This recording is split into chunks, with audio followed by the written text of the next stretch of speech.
So just as a second part to this video, I briefly spoke about iPads, not worrying about going into those too much, but we're looking at assistive technology here.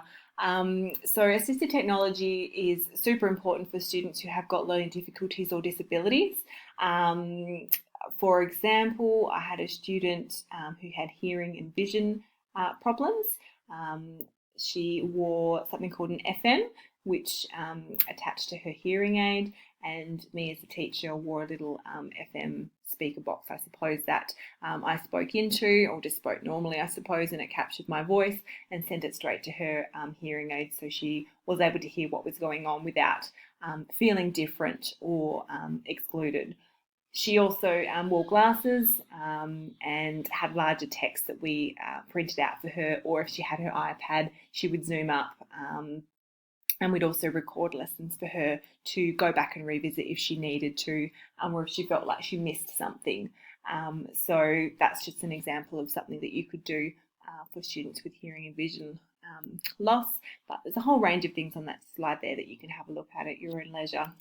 Something also that I found very helpful within the classroom was something called a classroom audio amplification system. Now, it's basically like surround sound within the classroom. So this is just, I suppose, one type that you could use, and the one that I used. Again, it's a little recording box that goes around your neck, and there are some speakers that I place at the back of the room that basically allowed students to hear exactly what I was saying without me having to raise my voice or strain. They were able to hear whether they were at the front of the classroom or the back of the classroom, just like you're in the cinema. The sound is all around them. So it was also a really good behavioural tool because they couldn't get away with anything. If I saw them, they would hear me as though I was standing right next to them, even if I was at the other side of the room. So that's another really good tool for students as well.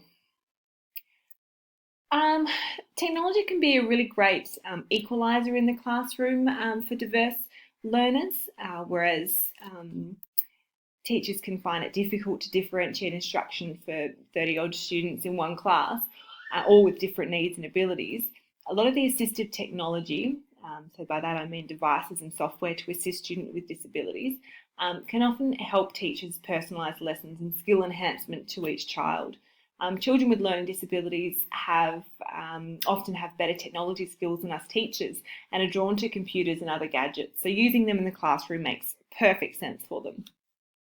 For children with physical disabilities, technology can give them access to learning opportunities previously closed to them.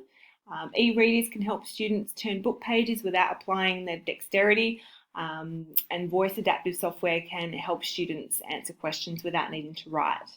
Computers are engaging and more advanced than a typical modified lesson really allows. So assistive technology is not always just for students with disabilities.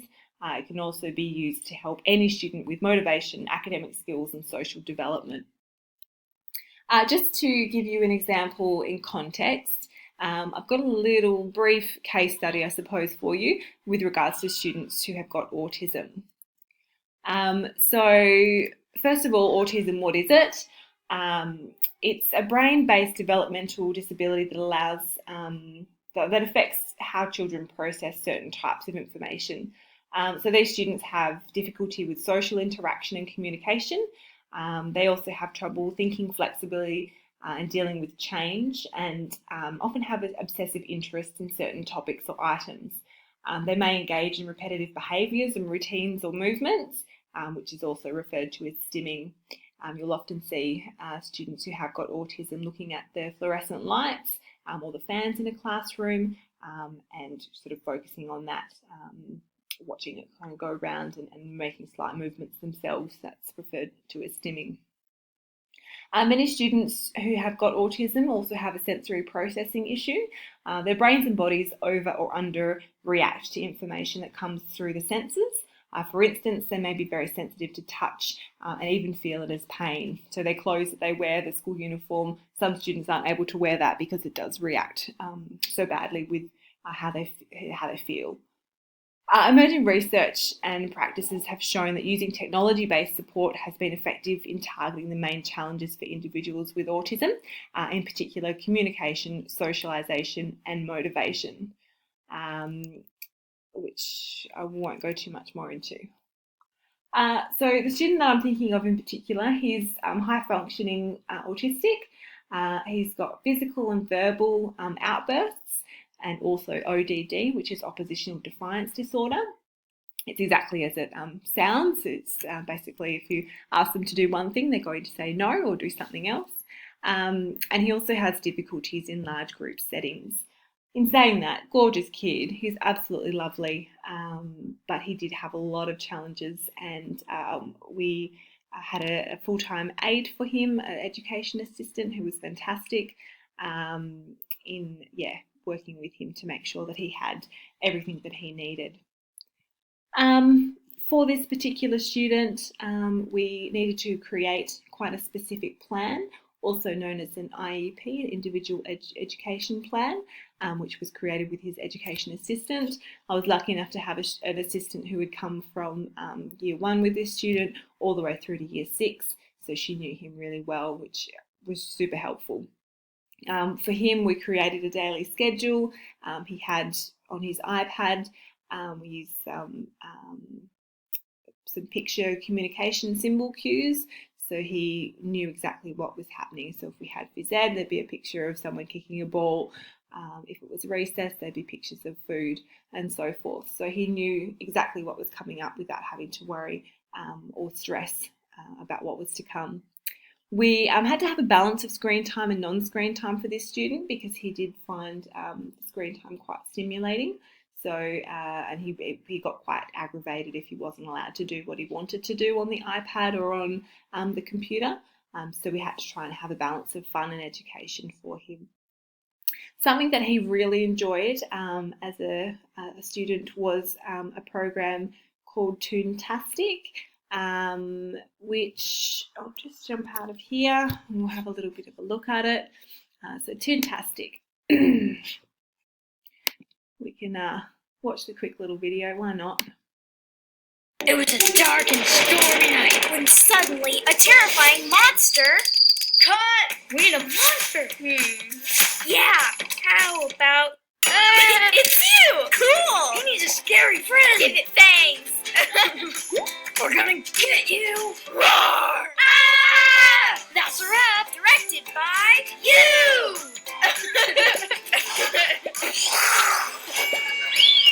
Toontastic. Lights, camera, play. So that's an app that he had on his iPad and would use very often because, as I mentioned, we needed to have that balance of fun and education for him.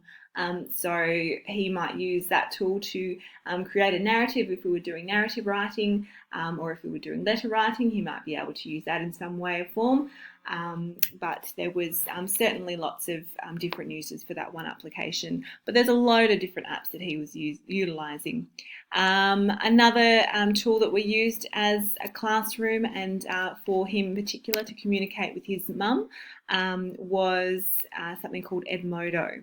It's just another communication platform that I've found very useful, especially for my year 6s and students with disabilities, because it's very much like Facebook. It's giving them a few extra skills and protective behaviours as well. So you could post a note for them, reminder, homework due tomorrow, or whatever it is that you might like to say. You could post an assignment, so you could load some sort of an assignment. So here's one that I did a while ago about bookworms, and put the date and everything in there. You could do a quiz, so you can create your own quiz.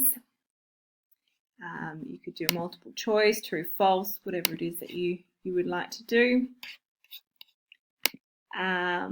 Or you can do a poll, an online poll, it's question and answer, or a snapshot, so popping some information up there for them. I'm going to stop there because I am running out of time again. Thanks so much for listening and for tuning in to this. If you would like to discuss any more with me, please feel free to contact me via email, and we can discuss more about students with disabilities and the benefits they can get from technology within the classroom. Thanks again, everyone. See you in the classroom.